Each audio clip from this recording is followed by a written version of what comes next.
Hello from my new apartment. I already have some videos filmed here, but I can't remember if they're life update, like more just like update as we go, or if they're like future videos. So this may, no, I've had a video out in this place before.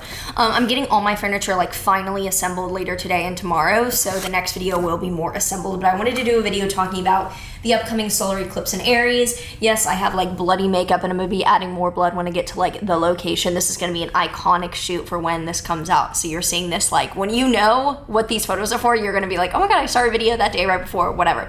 So this eclipse is kind of unique because I don't dislike it and I don't think that it's negative necessarily.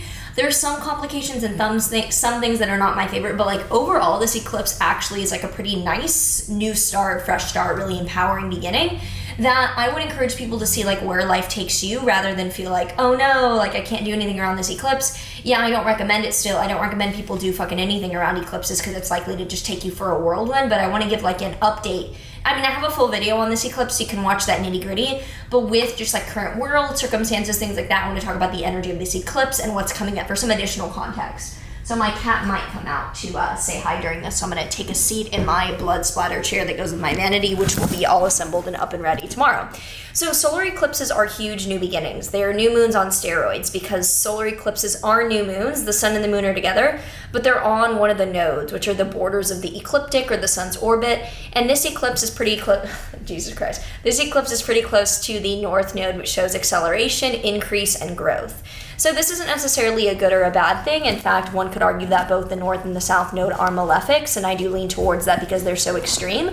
But with this eclipse being conjunct Jupiter, which is the planet of abundance, it does lead me to be more excited or looking forward to what this eclipse brings because it's showing that, yeah, you might not want to intentionally manifest or start anything with like force. I don't ever recommend force. I don't think that ever really works out well. You're usually going upstream the whole entire time that's manifesting. But I do recommend that people chill and see what life is providing to them to happen. And this is happening right as like Mercury is about to go retrograde and Venus is in Gemini, and there's a lot of, I'd say, more scattered kind of energetic, just debris energy everywhere. Like energetic debris is the way I would describe this. But it's not necessarily bad, and with the eclipse conjunct Chiron, which is an asteroid representing vulnerability or things that end up being very personal and quite like imposter syndrome, you're likely to have an opportunity in the Aries house in your chart, which you can watch more of my shorts or my full video on for context on where Aries is in your chart if you're new to astrology. If you know the Aries house in your chart, the whole sign house, there's going to be a very sudden up-leveling that is exciting, but also might leave you feeling a little bit imposter syndrome or like, can I handle this and can I do this? Hi, baby. We're going to say hi. She loves being held. She is so cute and cuddly, so like she'll say hi. So look for the Aries house in your chart. The whole sign house is going to have a new beginning that is particularly empowering, but takes a little bit of overcoming imposter syndrome or feeling like you don't deserve it. So that's a bit of the eclipse that I feel like is a little bit, you could say, uncomfortable, not bad by any means, and not anything that I would see as a negative, but there's an amount of up-leveling into growth because you're not an imposter and you are not good enough for it. There's an out of sign square to Pluto, but I'm not too concerned about it because it's out of sign. And a square to Pluto isn't the same thing as, you know, a square to Mars or Saturn close by degree, where it shows overt challenge that's in your face. Squares to Pluto can be more around being challenged to transform or challenged to overcome something that requires, again, up-leveling into a more authentic version of yourself. So I would not necessarily be too concerned about this. There's a sign-based square to Mars, but it's not close by degree at all, so I don't think that that's really something to be too concerned about. And overall, the conjunction to Jupiter, the fact that it's sextile Venus by sign, even if far away, is a really nice addition here, and it's something that I would definitely look forward to and not be too worried about. So with this eclipse, it's going to be at the very end of Aries, and this is the beginning of the year-and-a-half eclipse cycle that will incorporate the North Node in Aries. It moves in firmly in July. So do take note of what's showing up around this eclipse because it's likely to be one of the areas of growth for you over the next year and a half. So for example, I'm a Capricorn rising, which means that this is in my 4th house of home and family. I just moved into an apartment that I'll basically see myself living for the foreseeable few years until maybe I make enough to like rent out a house in LA or something really exciting like that. But it's the kind of place that will grow with me. It's in a very very good position for me. Many different factors. I have one cat and I get a second one this upcoming week, which is really exciting. And it feels very much like, whoa, like I know I'm ready for it, but there's a bit of like okay, I've traveled to LA, lived here for months at a time, but never like firmly lived here before. So this is like the firm rooting of like, oh, there's an eclipse in my 4th house. Like, yeah, my living situation is like really coming to light. And some things like, for example, like literally what I have a photo shoot with this makeup on for are like extremely exciting and very grounding here.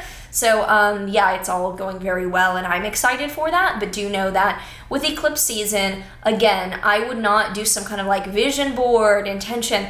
Bro, sit back, relax, and see what the eclipses move forward with your life around, because it's likely to be something that is not of your own will. There's many cooperative components. Like when I think about everything that's come together in my life recently, especially around living here and like a lot of the reasons behind that, all these components were so far outside of my force, there could only be like literal celestial, just cooperative components coming together for the insanity and the beauty of like what all is going on right now. So I would encourage you to like chill. All the people who are like, is it okay to do this or that or whatever? Bitch, I don't give a fuck. It's okay to do whatever you want. Do I recommend doing just about anything besides sitting on your ass and chilling during eclipses? No, because you're likely to have some extenuous like collateral damage that is just a little bit extra. Like for example, with a lot of the things I'm working on now, there's some pretty annoying just collateral damage, extra like bad actors kind of things that do not take away from the value of this manifestation, but definitely are very eclipse oriented, and they came from starting a lot of my initiatives under the previous eclipse 6 months ago in October, November. So it's not like I had a choice in that matter. Similarly, if you don't have a choice around when you're starting things and what you're moving forward during this time, like Hail Mary and just write it out. I'm gonna have to be doing a fuck ton, releasing a fuck ton during this eclipse season. Gonna do the best I can, and just as someone born under an eclipse, I would expect no less drama, frankly, in my life. So stay safe out there during the eclipses. If you have placements at the very end of Aries, this is gonna really, really catalyze stuff in your life. But look for it as an empowering invitation from the universe, rather than a time that you need to set out to manipulate or force a manifestation in a way that you might find a little bit contrived or uncomfortable. Okay, she's definitely getting overstimulated, trying to like bite my zipper and shit. So I would do a fit check, but I've worn this outfit a bazillion times and she's on my lap right now. We're gonna try to get up though. I'm gonna try to get her up right now, and maybe, please don't bite me, please don't bite me. I don't have my shoes on now because she tends to eat my shoes, so it can be a little bit challenging. But for anyone interested, I'm in these pants, which are like these pants with the flames. They say hot stuff on the back. Her little heart, I love, it's so adorable with her little heart beating. Anyway, okay, I'm gonna head out. I can't do that. Can I do the hand over camera thing like I usually do? I'll see you at the next one. Shit.